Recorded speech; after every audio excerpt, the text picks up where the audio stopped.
ప్రధాన కార్యక్రమానికి వచ్చినటువంటి స్నేహితులకి, బంధువులకి, శ్రేయోభిలాషులందరికీ, సంఘస్థులందరికీ కూడా హృదయపూర్వక ధన్యవాదాలు తెలియజేసుకుంటున్నాను.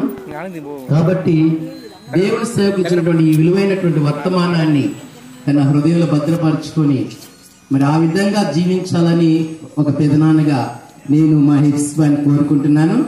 మరి ఆత్మ ఫలాలు మనకు తెలుసు కదా, ప్రేమ, సంతోషము, సమాధానం, దీర్ఘశాంతము, దయాళుత్వము, మంచితనము, ఆశ, నిగ్రహము, విశ్వాసము.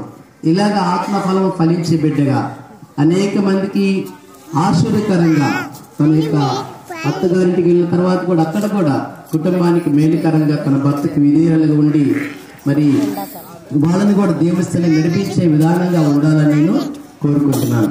కాబట్టి ఈ సంతోష సమయంలో మరి యొక్క ప్రధాన కార్యక్రమానికి వచ్చినటువంటి మరి దైవజనులతో పాటు వచ్చిన బిడ్డలందరినీ కూడా యొక్క విందు కార్యక్రమానికి కూడా మేము ప్రేమతో ఆహ్వానిస్తున్నాము. మా యొక్క బోను కుటుంబం తరపున మరి మా కుటుంబంలో మా అన్నయ్య ఉన్నట్లయితే పెద్ద అన్నయ్య మాట్లాడేవాడే, ఇక అన్నయ్య తర్వాత స్టేజ్ మీదకి వచ్చి మాట్లాడే కృప నాకు దేవుడు ఇచ్చాడు.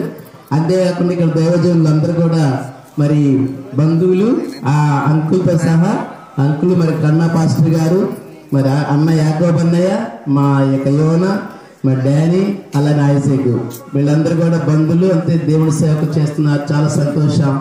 మరి ప్రేమతో ఆహ్వానించి మా ఆహ్వానాన్ని మన్నించి ఈ యొక్క కార్యక్రమానికి వచ్చి జయప్రదంగా జరిగించారు. చాలా వందనాలు చెల్లించుకొచ్చున్నాము.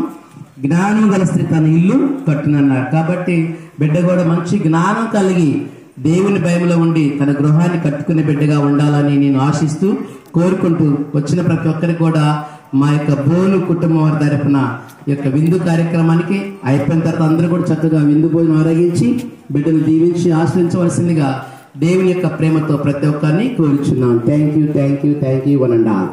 Praise the lord.